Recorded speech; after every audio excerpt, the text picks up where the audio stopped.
Kamusta? Alam mo, madalas nating iniisip ang prayer, ang panalangin, bilang parang tahimik na sandali lang. Pahinga. Pero, paano kung ito pala'y isang parang active na estratehiya?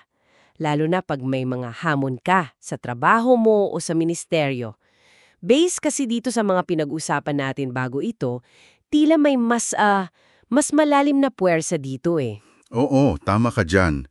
Yung mga napag-aralan natin, ang focus talaga ay sa konsepto ng matigasa at umaasang panalangin. At hindi lang ito, alam mo, basta paghingi. Gagamitin natin yung mga halimbawa, di ba? Yung babaeng balo sa Lucas 18, saka yung karanasan ni Daniel sa Daniel 10, para mas maintindihan natin ano ba talaga to. Sige. At ang misyon natin dito, para sa iyo na nakikinig, ay para magets mo, maunawaan mo, kung paano itong klasing panalangin pwede siyang maging parang unshakable cord, yung parang lubid na di matinag na nagkokonekta sa iyo sa Diyos. O kaya naman, isang unseen engine. Oo, yung hindi nakikitang makina. Oo, yun nga. Yung nagtutulak sa'yo para magkaroon ng mga breakthrough, mga tagumpay, kahit parang ang hirap ng sitwasyon. Tingnan natin kung paano ito magiging practical para sa'yo. Okay, sige. Unahin natin yung matiyaga, yung persistence. Yung halimbawa ng babaeng balo sa Lucas 18. Hindi lang yun basta kwento ng pagiging makulit, di ba? Pinapakita nito yung aktibong pakikipag-ugnayan, yung pagtitiwala sa katarungan ng Diyos. Kahit na parang naantala yung sagot. Hindi ito pamimilit sa Kanya, kundi pagkilala sa kung sino siya. Pero teka, hindi lang siya basta paghintay na may mangyaring hustisya, tama? Kasi yung kwento naman ni Daniel sa Daniel 10, parang may ibang layer pa yun eh.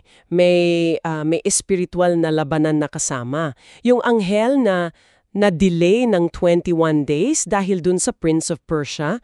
Anong sinasabi nun tungkol sa klase ng pagtitiyaga na kailangan natin? Oo, napaka-importante niyan. Kasi yung Daniel 10, pinapakita na yung pagtitiyaga natin, hindi lang siya pagsubok sa pasensya. Maaaring isa itong, alam mo, aktwal na pakikilahok sa isang mas malaki, hindi natin nakikita pero totoong laban.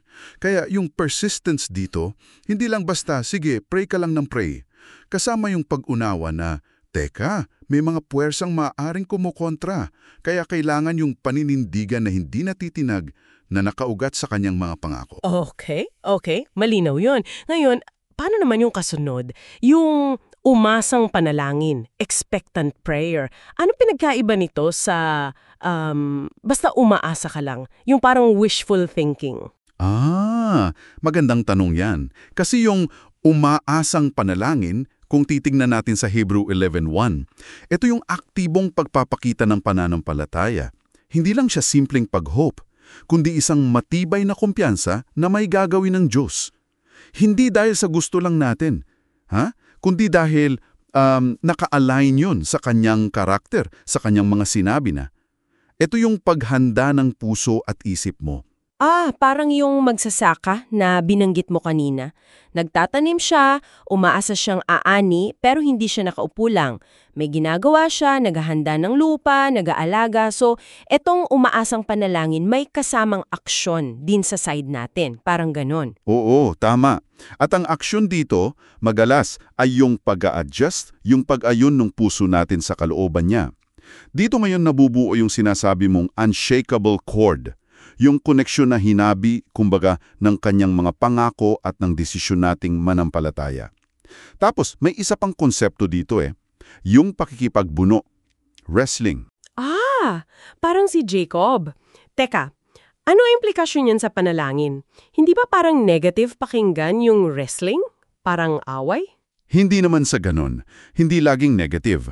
Ang pinapakita nito, minsan, ang panalangin ay proseso ng pagbabago. Sa atin mismo, sa pakikipagbuno natin sa Kanya, kasama yung mga tanong natin, yung mga duda, yung mga gusto natin. Unti-unti, na-align yung puso natin sa mas mataas niyang plano. Dito madalas nangyayari yung malalim na pagbabago, yung transformation. Wow! Okay. So, hindi lang paghihingi, paglago din pala. Paano natin ito magagawa sa praktikal na paraan? Lalo na kung halimbawa leader ka sa isang grupo o may misyon kang ginagawa. Paano to isa sa buhay? Well, sa practical na level, mahalaga yung pagbuo ng regular na gawi. Yung iba nagsusulat sa tala-arawan, journaling. Yung iba talagang may scheduled quiet time. Tapos, sa leadership naman, napakahalaga yung pagiging modelo. Yung nabasa nating testimonya mula sa Mozambique, di ba? Yung tuloy-tuloy na panalangin ng mga leader doon, nagbukas ng mga lugar na dati serado talaga. Grabe yun. So, yung pag-oorganisa ng prayer watches o pagtuturo nito sa iba, nakakalikha ng kultura ng pananalangin. Pero syempre, aminin natin, hindi to laging madali, di ba? May mga hadlang din. Binabanggit din yan eh.